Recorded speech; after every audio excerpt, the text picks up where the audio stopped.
Saya sudah berkali-kali sampaikan kalau soal Pancasila, Bhinneka Tunggal Ika, Undang-Undang Dasar, NKRI, ada yang ganggu, ada yang mau merusak. Ingat itu para Habib, si Ricik, si Bahar, si Taufik Segaf, saya tidak mundur sak senti pun. Karena kalian berbahaya untuk Pancasila. Saya lawan sampai dimanapun. Apalagi kalian bukan keturunan Nabi. Kalian itu haplogrupnya G. Kalian itu Yahudi Khazar. Gitu loh. Kalian keturunan Anda Belanda. Jangan macam-macam dengan saya. Saya asli Nusantara. Saya lawan sampai dimanapun, sampai kapanpun. Ingat, catat itu.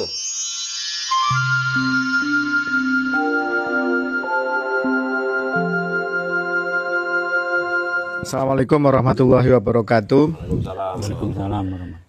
Sebenarnya sejak kemunculan Kang Mas saya, Dr. Sugeng Sugiharto, saya tidak berhak lagi membahas masalah DNA. Karena ada yang jauh lebih ahli, lebih berkompeten, dan secara akademik, secara keprofesian itu lebih mumpuni. Cuma ketika Gus Fuad Pleret dulu itu tes DNA, memang sejak awal ini saya testimoni apa adanya, tanpa ditambah dan dikurangi, dan insya Allah mungkin jejak digital itu masih ada. Kembali kepada Gus Fuad Pleret, beliau melakukan tes DNA dan siap untuk menampilkan hasilnya. Nanti Mas Dr. Sugeng yang akan menerangkan. Di sini Gus Fuad itu melakukan 3 tes sekaligus. Jadi tes Y-DNA, kemudian tes autosomal DNA, dan yang terakhir mitokondrial DNA. Sekarang saya memutuskan ya tidak akan mempublish analisanya, tapi mempublish hasilnya. Jadi nanti di channel ini Anda bisa link download raw datanya, data mentahnya. Jadi Anda tahu semua SNP mutasinya Gus Fuad, kalau bisa baca ya. Anda bisa yang berkerabat dengan Gus Fuad yang dekat, kurang dari 8 generasi, itu bisa melihat data autosomal DNA-nya. Itu clue. Terminal haplogrup Gus Fuad, saya nggak bilang, tapi nanti saya baca, itu termudahnya 1500 tahun yang lalu. Artinya apa? Orang Indonesia terlalu sedikit yang tes DNA. Betul. Kalau terlalu sedikit, kakek bersama kita akhirnya jadi terlalu tinggi. Karena pembandingnya kan masih dikit, nunggu jumlahnya banyak. Jadi Gus Fuad sudah ikhlas menyumbangkan hasilnya. Itu data mentah, ada 4 file ya. Adik-adik yang kuliah di pertanian, peternakan, perikanan, kedokteran hewan, biologi, kimia, terutama kimia mikrobiologi, seharusnya bisa baca hasil tes DNA-nya Gus Fuad. Dikontenkan silahkan, yang penting jangan dimanipulasi loh ya, karena saya tahu hasilnya. Kalau yang manipulasi nanti kita bongkar, tapi kalau yang jujur berarti Anda menyumbang bagi kemajuan Indonesia, ilmu pengetahuan. Silahkan download, silakan dibaca dengan tool yang Anda bisa. Kalau sampai satu-satu Anda baca ya klenger, Anda harus tahu caranya itu. Silakan dibaca, dikontenkan boleh. Nanti akan ketahuan haplogrupnya Gus Fuad berapa. Haplogrup terminalnya Gus Fuad itu apa? Haplogrup terminal dari sisi nenek juga sudah ada di situ. Dan kalau yang berkerabat dengan Gus Fuad yang garis parental zigzag, yang sepupunya sampai sepupu ke-7 seharusnya masih bisa melacak dengan Gus Fuad. Linknya di deskripsi, silakan linknya di Google Drive. Download, ada 4 file. Hasil Y-DNA bentuk VCF, hasil autosomal DNA bentuk gzip. Mungkin kalau yang pakai Windows WinZip itu, yang pakai Linux tahu lah gzip itu. Terus yang ketiga, total mutasi SNP Gus Fuad dari zaman Nabi Adam sampai sekarang. Total SNP-nya itu ada. Yang terakhir adalah file FASTA hasil sequencing mitokondrial DNA. Jadi dari ibunya Gus Fuad, neneknya Gus Fuad, nenek buyutnya, terus sampai Bunda Hawa itu. Jadi ada 4 file. Pertama file VCF, itu varian CAL format untuk mencari haplogrupnya Gus Fuad. Kemudian autosomal DNA, ini repotnya harus cari pembanding saudara-saudaranya. Tapi kalau yang adik-adik kita yang sekarang masih kuliah di biologi harusnya tahu mencarinya. Yang ketiga adalah daftar mutasi Gus Fuad dari Nabi Adam. Jadi kalau Anda bacanya benar, pasti ujungnya ya Adam, bukan Reco Pentung. Pasti ya Adam itu ya. Kalau Anda bacanya bisa dan benar, itu pasti ya Adam. Dan yang terakhir adalah file FASTA. Jadi tulisannya ATGC terus itu adalah hasil dari sequencing mitokondrial DNA. Jadi di sini kami sudah menunaikan kewajiban publish hasil mentahnya, beda dengan orang lain ya. Misalnya saya J1 buktinya nggak ada, saya buktinya nggak ada. Ini kita kasih buktinya dulu. Simpulkan sendiri. Kami sumbangkan untuk ilmu pengetahuan. Adik-adik yang kuliah di biologi seharusnya bisa baca. Dikontenkan boleh, yang penting jangan dimanipulasi. Bacalah apa adanya. Gus Fuad bukan garis lurus orang Arab, juga bukan garis lurus Balawi. Itu ya. Jadi teman-teman, hasilnya silahkan di-download, dibaca. Yang jelas Gus Fuad garis lurusnya bukan orang Arab, tapi juga bukan Balawi. Nah, itu petunjuknya. Nah, saya berharap beliau nyalon ketua Robito Alawiyah. Jadi kalau dari autosomal DNA-nya itu hampir Indonesia semua kecuali 4% dari Campa. Nah, Anda bisa lihat Wali Songo yang dari Campa mana? Nanti Mas Sunan Ampel ya maksudnya. Mas Wahyudin akan menunjukkan dari autosomal DNA. Seharusnya ini kalau sudah 500 tahun ya, itu lo kawin terus dengan pribumi lenyap. Lah masalahnya mbahnya Gus Fuad ini kawin ya sama saudara-saudara, jadi masih tersisa gitu. 4% itu masih besar. Kemarin Najwa Shihab aja Arabnya tinggal 3,5%. Ini masih ada 4% dari Campa. Ada lagi Pak Alwi yang cuma kurang dari 1% Arabnya. Gus Fuad sudah nggak ada Arabnya, tapi Campanya, jadi berarti punya nenek dari Campa kan sebetulnya. Itu masih tersisa 4%. Nanti Mas Wahyudin akan membagi displaynya lah untuk nah itu sudah dibagi kan, terlihat. Nah itu adalah komposisi autosomal DNA. Ya seperti kita tahu kalau Balawi itu memelintir untuk nasab panjang, sebenarnya dipakai itu cara membaca autosomal DNA karena terdilusi maksimal 8%. Tapi seperti YDNA tadi, makanya saya tulis sampai senipnya saya upload semua agar kalian tahu bahwa nasabnya Gus Fuad sampai Y Adam, kita asumsikan Y Adam ini Nabi Adam, bisa dilacak. Itu nasab panjang, nasab super panjang dari sekarang sampai 235.000 tahun. Bisa. Nah kalau Taufik Assegaf bilangnya nggak bisa untuk nasab panjang, kapan dia kuliah biokimia? Nggak pernah.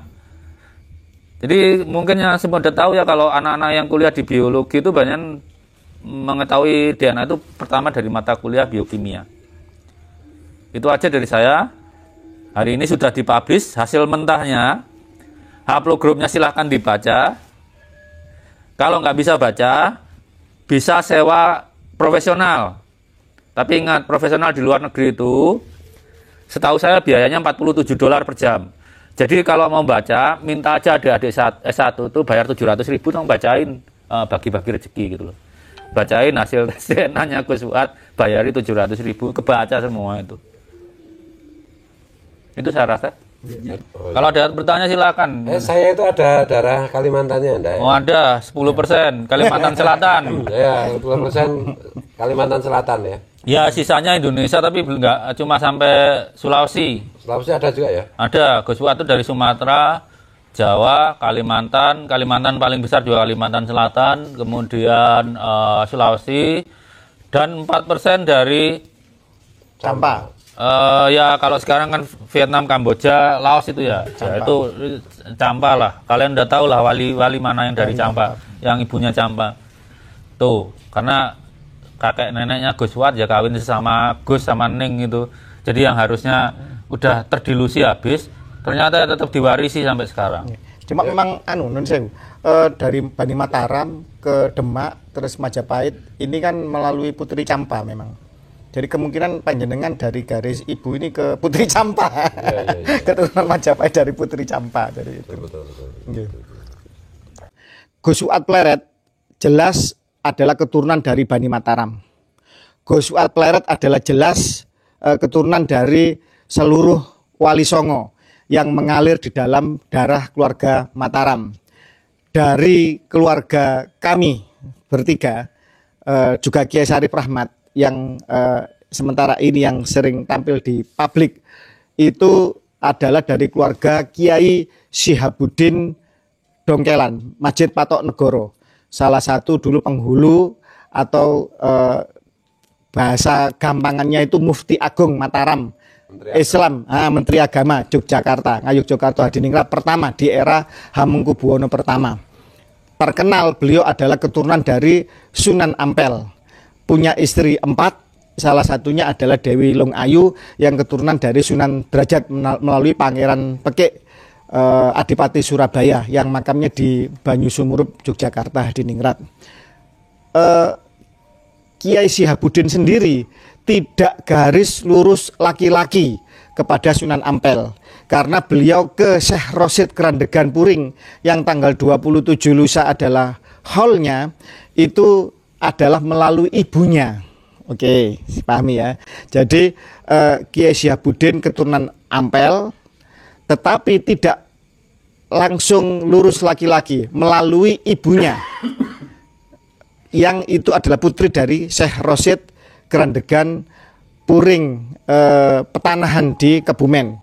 Untuk dari Trah Mataram sendiri, jelas Trah Mataram ini tidak garis lurus laki-laki ke ke Rasulullah SAW dari Sabina, semacam itu. Dari Ki Ageng Penjawi kalau nggak salah, itu ke Sunan Kalijogo juga garis perempuan. Dari jalur yang lain, misalkan dari Sultan Agung, 2 istrinya adalah keturunan dari Sunan Gunung Jati. Dari Amangkurat Agung, 2 istrinya, kedua-duanya adalah keturunan dari Sunan Ampel. Jadi Trah Mataram tidak lurus laki-laki ke Wali Songo. Itu yang bisa kami sampaikan. Terkait kemudian apakah Gus Suat keturunan lurus laki-laki ke Raja-Raja Mataram, tentu saja tidak, kan begitu, siksak semacam itu. Apalagi Bani Mataram sendiri ke Wali Songo dengan data sementara itu memang tidak lurus laki-laki ke Rasulullah Muhammad SAW kalau dihitung dari jalurnya melalui Bani Wali Songo. Sebenarnya dari sini ini tidak penting lagi, tidak terlalu kita memberhalakan lah harus garis lurus laki-laki. Kalau ini diberhalakan, bagaimana perasaan ibu kita, nenek kita, mbah buyut perempuan kita yang dengan susah payah melahirkan kita, mengasuh kita, dan ini sebenarnya juga sama-sama mulianya semacam itu. Gus Suat telah dengan jujur perjuangan itu menyampaikan hasil dari tes DNA-nya. Walaupun saya katakan di family tree DNA ini keluarga Wali Songo mengalami berbagai anomali. Ini fakta yang tidak bisa ditutup-tutupi. Semua sampel yang berasal dari titik pusat pengiriman Ponpes Genggong mengalami berbagai macam anomali. Ada yang satu ya, seseorang dari Trah keluarga Sunan Gunung Jati, dia haplogrup O, sepupunya yang tes di Belanda J. Ada yang dari Madura Sunan Kudus, dia ada ke family tree itu haplogrup O, sementara sepupunya yang jadi seorang jenderal polisi di Saudi haplogrupnya J. Saya tidak mengatakan apa-apa ya, tapi ini fakta. Apakah kemudian yang terjadi bagaimana? Wallahu a'lam. Yang jelas masih deket lah sama J. Satu ujung apa namanya? Satu kakek dari IJK itu. Semacam itu. Lah Gus Suat Pleret sendiri ketika mengirimkan sampel pertama melalui ekspedisi DHL itu kemudian ternyata katanya hilang, padahal dicek di DHL diterima.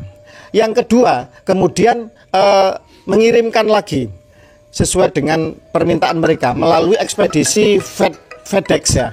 Itu hilang lagi. Padahal di sana sudah diterima. Yang terakhir akhirnya menggunakan Pos Indonesia.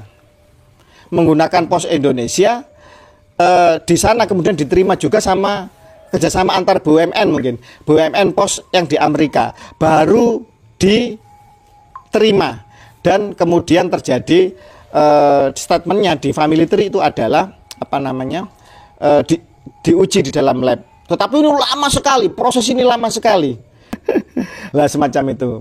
Wallahu a'lam. Makanya kemudian keluarga Wali Songo tes DNA di berbagai lab yang lain juga. Itu yang bisa saya sampaikan.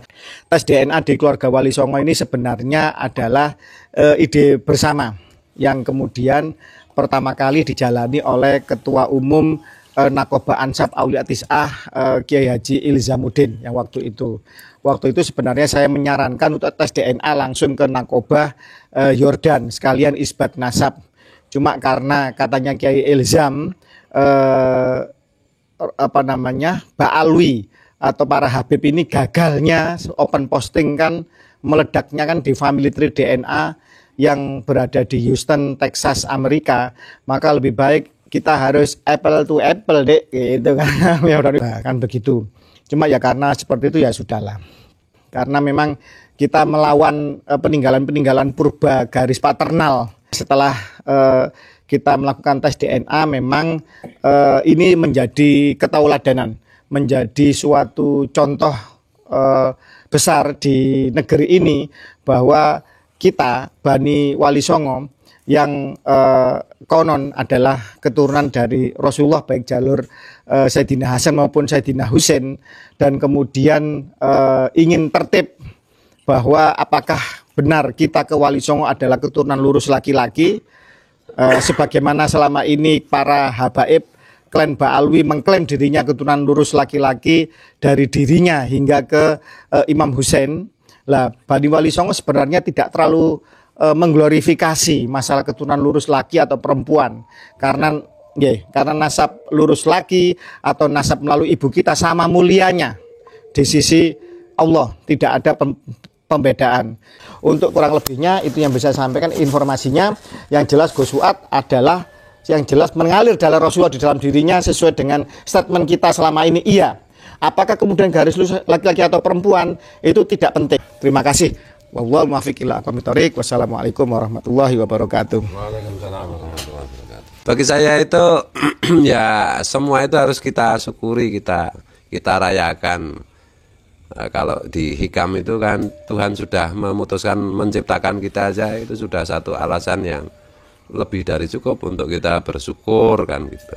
Intinya gini, mari kita bersikap ilmiah, rasional dan terukur gitu aja. Mari kita jujur dengan siapa saja.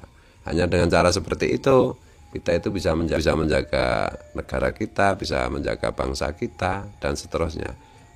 Nah ini kita gini, kalau kita tes DNA syukuri bahwa kita keturunan manusia Nabi Adam. Mau haplogrup G-nya kalian yang berapa haplogrup G ya banggalah, nggak usah dasarnya G nyari-nyari J1 segala macem. Lihat aja Profesor Habibie mana pernah sih bawa-bawa nasab, ilmunya itu yang ditunjukkan. Bangga itu atas sumbangan kita terhadap peradaban gitu loh, bukan nasab kita. Nanti kita kalau tes DNA ya kita umumkan lah. Saya juga tes. Cuma saya nggak terlalu minat yang lempeng gitu. Terus kemungkinan seperti statistik ya, orang Indonesia Barat tuh 83% O ya. Kemungkinan besar saya O gitu aja. Makanya saya nyarinya cukup intermediate haplogroup aja. Haplogroup 7.000 tahun yang lalu lah. Itu udah menurut saya cukup Ya lah, kalau dilalai di luar C atau O ya mungkin baru saya cari. Tapi kalau O atau C, kalau C berarti moyang saya dari Indonesia Timur gitu aja. Kalau O ya dari Indonesia Barat gitu. Haplogroup nggak saya sengaja, nggak saya umumkan agar semuanya download, baca, belajar cara membacanya. Kalau nggak tahu ya tanya adik-adik kita yang belajar biologi sekarang. Saya itu melihat adik-adik kelas saya yang di Brawijaya itu, anak-anak perikanan. Itu kalau di diskusi di YouTube itu, wah udah menakutkan itu, main apa pakai genome workbench-nya itu. Padahal DNA ikan itu yang dibahas. Jangan bayangin orang seperti Taufik Asegaf bisa seperti itu, nggak mampu dia. Ikan aja ada DNA-nya ya. Iya loh. Amuba ada. Apalagi Tuhan itu manusia, sudah ya? mencatat nasab setiap makhluknya 3,7 miliar tahun lalu. Sebelum ada ahli nasab, sebelum ada ahli fikih. Sudah nyatat. Maka Tuhan kalau nyatat ya nggak peduli apa pendapat ahli fikih dan ahli nasab. Betul. Ayam saja tidak takut tes DNA. Yang ada di benua Amerika itu ternyata nenek moyangnya dari Indonesia. Ya, semua ayam domestik itu dari Asia Tenggara. Nah, itu ayam aja nggak takut. Lagi ada makhluk takut tes DNA. Berarti lebih rendah dari ayam. Nah, bilangin ya, semua ayam domestik itu nenek moyangnya berasal dari Asia Tenggara termasuk Indonesia. Nah, gitu. Ayam macan nasabnya kelacak. apalagi orang. Apalagi orang. Kalau nasabnya nggak kelacak lewat tes DNA, ya mungkin kalau nggak harca pentung ya jin. Atau alien. Alien nggak takut tes DNA, maju. Takut, ya. DNA itu cuma 4 huruf teman-teman. A, T, G, C. Mau bakteri, mau manusia, mau nematoda, mau cacing, mau padi, mau jamur, DNA-nya sama A, T, G, C. Ukuran dan kombinasinya yang itu membuat kita berbeda-beda. Ukuran genom kita dengan pohon itu beda. Ukuran genom saya dengan mukibin sama, tapi kombinasi DNA-nya beda. Makanya mereka kayak gitu, saya pinter. Gitu.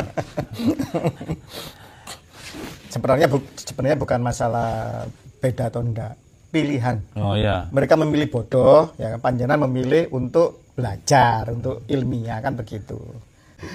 Takut. Jadi sebenarnya tes DNA itu para permisa, para saudara sekalian Nusantara, bukan suatu hal yang aneh, hal yang luar biasa. Ini hal yang umum dan wajar-wajar saja. Justru dengan ilmu pengetahuan yang termutakhir terkini ini, kita bisa mengetahui jati diri kita, catatan Tuhan dalam diri kita. Kita bisa mengetahui, oh ternyata saya ini rasnya sekian persen, sekian. Dan ini kita terima saja sebagai sebuah takdir dari Allah Subhanahu wa Ta'ala. Jadi nggak usah terlalu kelihatan hantu atau tes DNA, wah kelihatan kuntilanak. Enggak, biasa tes DNA ini sahabat kita.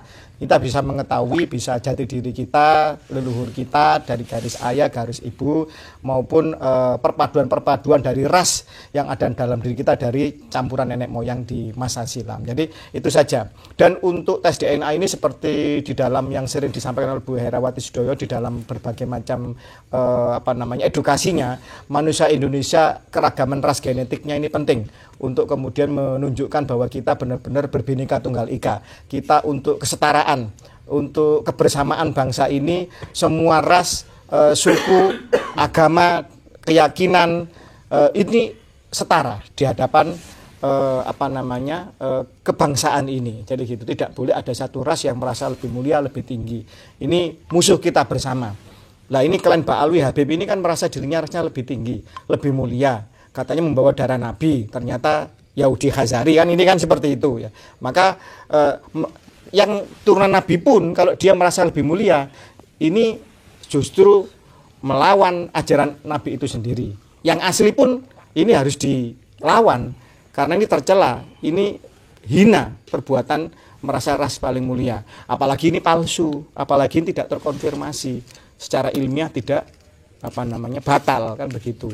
Ini sudah hina kebiadaban lagi. Nah, ini harus dilawan. Dan ini adalah tanggung jawab kita bersama sebagai warga bangsa Nusantara untuk melawan pembodohan, penindasan, penipuan semacam itu. Dan narasi ini harus tegas. Tidak boleh seinci pun kita mundur, kita lemah. Karena apa? Sekali kita lemah, anak cucu kita akan menjadi budak selamanya oleh orang-orang palsu yang akan membelokkan sejarah di Nusantara. Kan begitu. Matan. Bagi saya sendiri sejak dulu itu nasab, buku nasab, kemudian haplogrup, itu bagi saya itu nggak merasa itu sesuatu banget gitu. Makanya berkali-kali saya itu dikirimi buku nasab oleh keluarga, itu nggak pernah saya baca.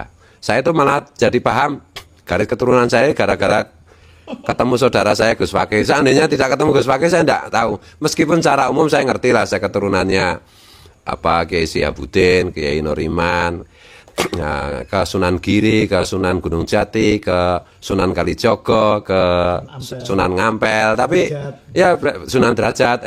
Bagi saya itu semua nggak terlalu saya pikirkan itu. Cuma masalah ini saya pikirkan menjadi concern saya karena sekelompok orang yang berhaplogrup G yaitu para Habib itu dengan klaim mereka sebagai keturunan Nabi itu saya lihat itu berbahaya untuk kebangsaan kita gitu, berbahaya untuk Pancasila. Sampai hari ini pun kan para Habib itu nggak pernah bilang Pancasila harga mati. Kan kalau NKRI harga mati banyaklah, si Dukun itu juga berkali-kali bilang kan. Tetapi kalau bilang Pancasila harga mati nggak pernah saya dengar. Kemudian apa yang mereka lakukan ya, itu berbahaya untuk kebinekaan kita, untuk keindonesiaan kita. Itu yang menjadi konsennya. Konsen saya itu adalah konsen kebangsaan. Saya sudah berkali-kali sampaikan kalau soal Pancasila, Bhinneka Tunggal Ika, Undang-Undang Dasar, NKRI, ada yang ganggu, ada yang mau merusak secara halus, secara apa itu langsung atau tidak langsung. Saya mendeteksi di situ ada bahaya, maka akan saya lawan dan saya tidak mundur 1 senti pun. Jadi diingat itu para Habib, si Ricik, si Bahar, si Taufik Segaf, saya tidak mundur 1 senti pun. Karena kalian berbahaya untuk Pancasila. Kalian masih mau bikin khilafah, kalian mau bikin NKRI bersyariat, saya lawan sampai dimanapun. Apalagi kalian bukan keturunan Nabi, kalian itu haplogrupnya G, kalian itu Yahudi Khazar, gitu loh. Kalian keturunan Andai Belanda, jangan macam-macam dengan saya. Saya asli Nusantara. Negara ini didirikan oleh nenek moyang saya, oleh Nahdlatul Ulama, oleh Muhammadiyah, dan Muhammadiyah dan NU, kalian obol-obol juga. Keraton-keraton yang menjadi asal-usul NKRI, kalian obol-obol juga. Saya lawan sampai dimanapun, sampai kapanpun. Ingat, catat itu. Ya, jangan macam-macam. Urusan nasab, urusan haplogrup bagi saya nggak penting. Urusan kebangsaan itu nomor 1. Karena hanya dengan cara kita menjaga negara ini, saya bisa menjaga agama saya. Siapa melawan Pancasila, hadapi saya. Siapa melawan Bhinneka Tunggal Ika, hadapi saya. Siapa merasa rasanya lebih tinggi, hadapi saya. Maunya apa saya turuti. Gitu aja ya, ini sudah teriak-teriak ini sudah. ini guyon aja supaya gayanya kayak Imam Unyil gitu lah. Jangan dikira cuma Imam Unyil aja yang bisa teriak-teriak, saya juga bisa gitu loh. Nah, gini, tanah air kita itu dipersonifikasikan oleh pendiri bangsa, Bapak pendiri kita sebagai Ibu Pertiwi. Jadi perlakukan sebagai ibu, jaga kehormatannya. Jangan dibuat tempat menyusun kekacauan itu. Seperti FPI itu ADART-nya aja udah ada khilafah, apa nyebutnya itu? NKRI bersyariat khilafah. Bukan berdasarkan khalifah apa gitu. Kalian lihat ADART-nya. Itu udah tanda-tanda pemberontakan. Itu tuh udah pemerintah harus tegas itu harusnya.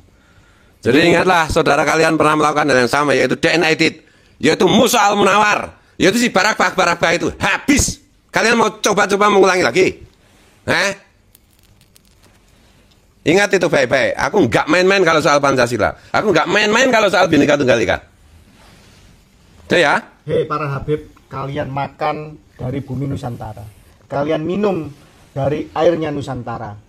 Tetapi kalau kalian ingin menipu pribumi Nusantara dengan mengagung-agungkan negeri Yaman dan Tarim, pulang kembali ke sana. Kalau memang negeri itu lebih mulia dan lebih barokah seperti yang kalian dustakan selama ini.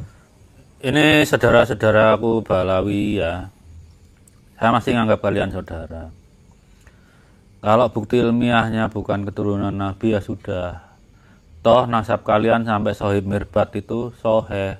Udah cukup aja sampai segitu. Nggak usah dalam kehidupan bernegara, berbangsa itu bawa-bawa nasab.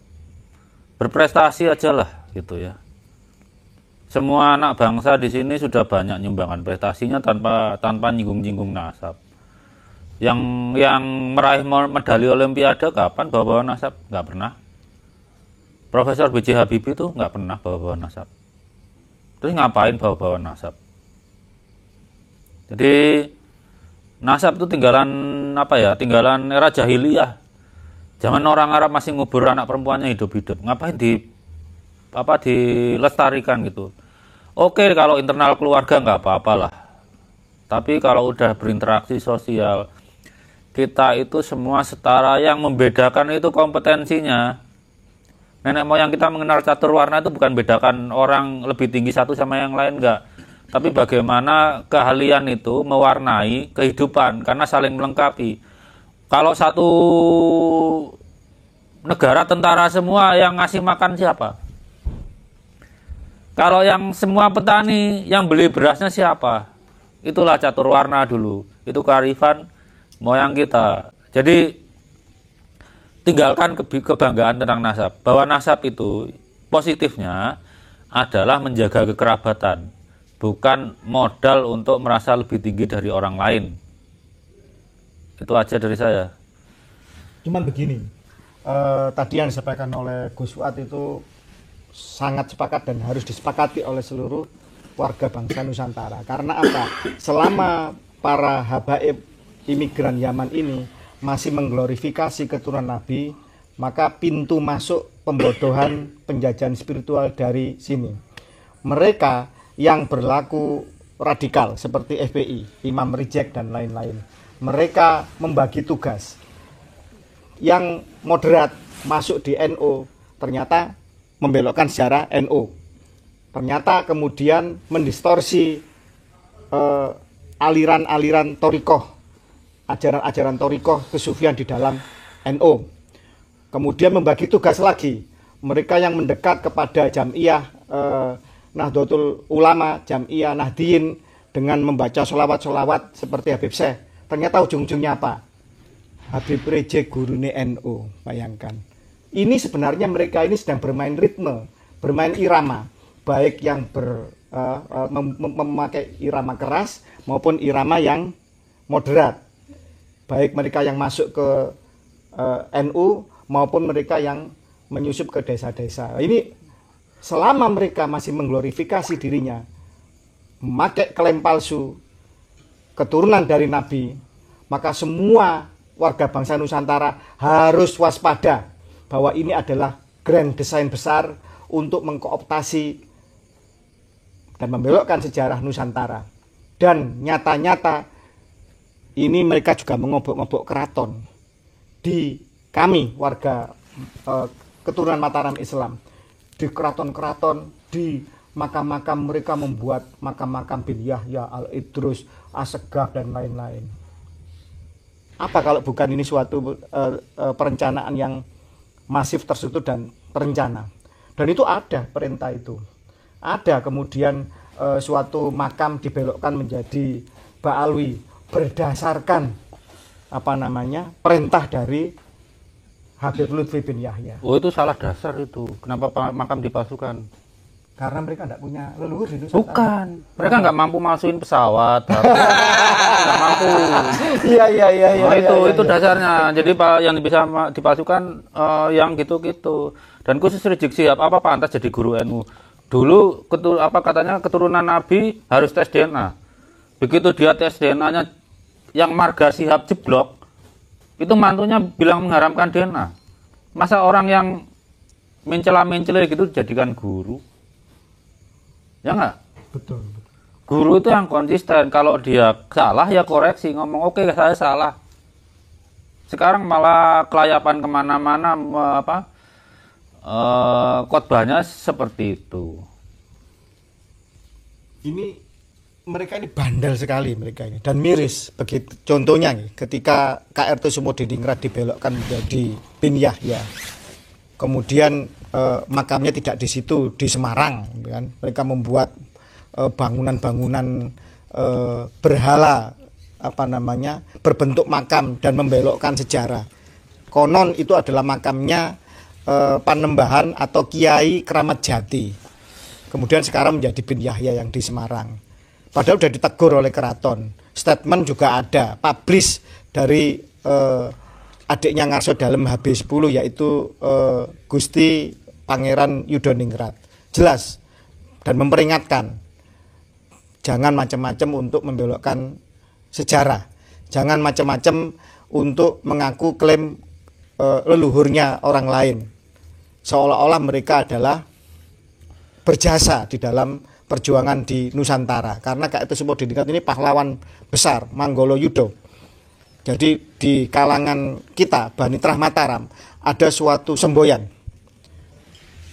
maju perang atau mati.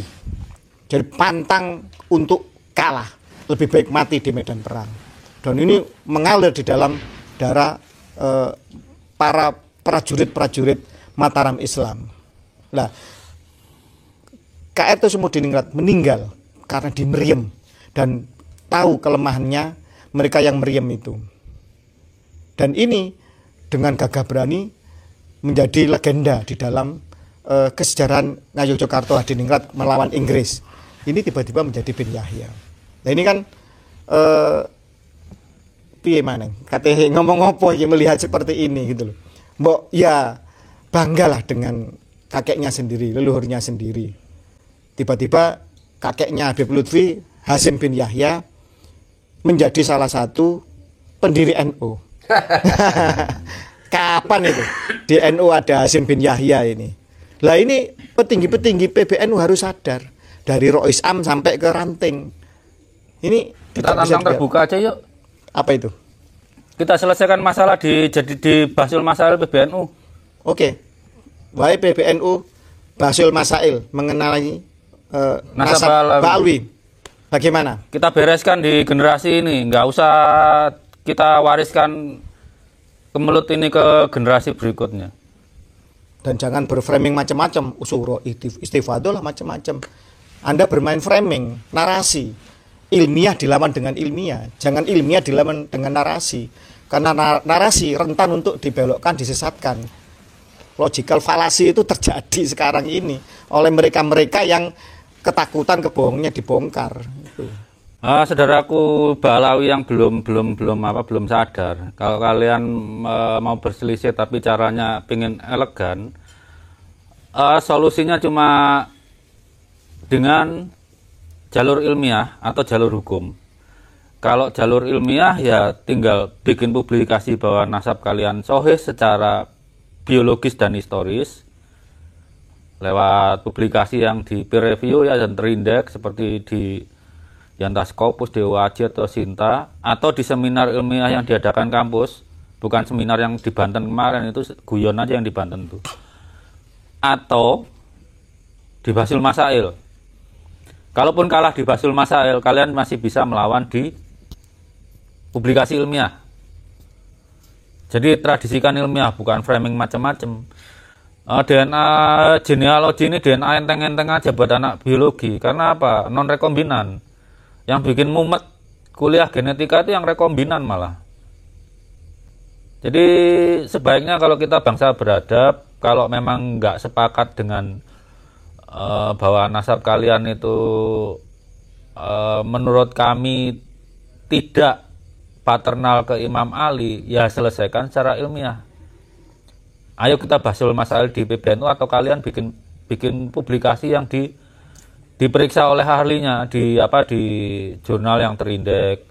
Seperti di jurnal di IAIN Salatiga itu udah Q1 diakui jurnal terbaik di dunia. Jadi seperti itulah. Selesaikan secara ilmiah.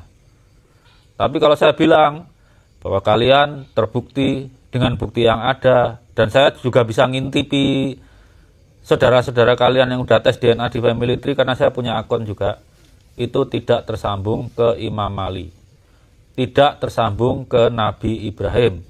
Kalau jalur parental mungkin, tapi kita tidak bisa membuktikan. Tapi kalau jalur paternal itu sudah tidak mungkin lagi sebagai Bani Ibrahim.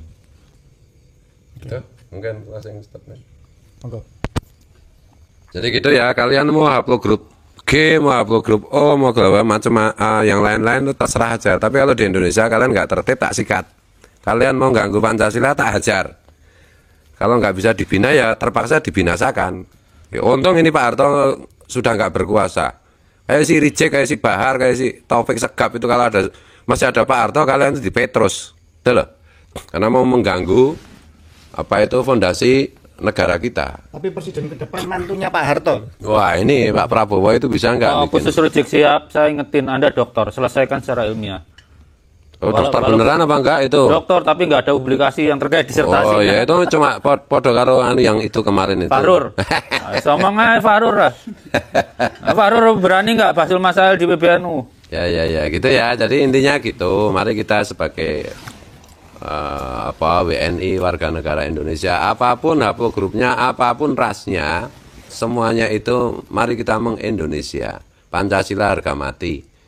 Bhinneka Tunggal Ika harga mati. NKRI harga mati, Undang-Undang Dasar 45 yang sudah di amandemen itu juga harga mati, udah titik gitu aja. Selama kalian nggak ngutak-utak ini, nggak kayak si Aidit, DN Aidit, nggak kayak si Muso Al-Munawar, itu nggak masalah. Dan jangan lagi berupaya untuk merusak NU, merusak Muhammadiyah, merusak Islam dengan ajaran-ajaran yang nggak jelas kayak gitu. Itu aja ya. Tapi kalau yang kepo bener kepengen ngerti haplogrup saya, nanti WA saya insya Allah tak jawab itu mesake Mas Sugeng misalnya. Oh ya gini aja deh, gini. Saya nggak tahu entah ada biayanya atau enggak, nanti saya tempatkan di Filogeni suatu situs lah. Jadi kalau yang kepo banget WA aja nanti. Ya WA Mas Sugeng, ada channel Mas Sugeng, Mas Dr. Sugeng Sugiharto juga menyelenggarakan tes DNA bersama ya itu ya. Bagi yang berminat untuk ikut supaya kita tahu saudara kita itu siapa saja, itu bisa lihat di channelnya Mas Dr. Sugeng Sugiharto. Juga ada di channel Islam Nusantara punya Gus Ruslan gitu. Itu aja ya. Mungkin itu yang bisa kita sampaikan untuk kesempatan saat ini. Tentu banyak keliru, banyak salah, banyak khilaf, kita mohon maaf yang sebesar-besarnya. Wallahu wal muwaffiq ila aqwamit thoriq. Assalamualaikum. Om Swastiastu, Namo Buddhaya, Rahayu, Rahayu, Rahayu. Salam Pancasila, salam Pancasila, salam Pancasila, merdeka.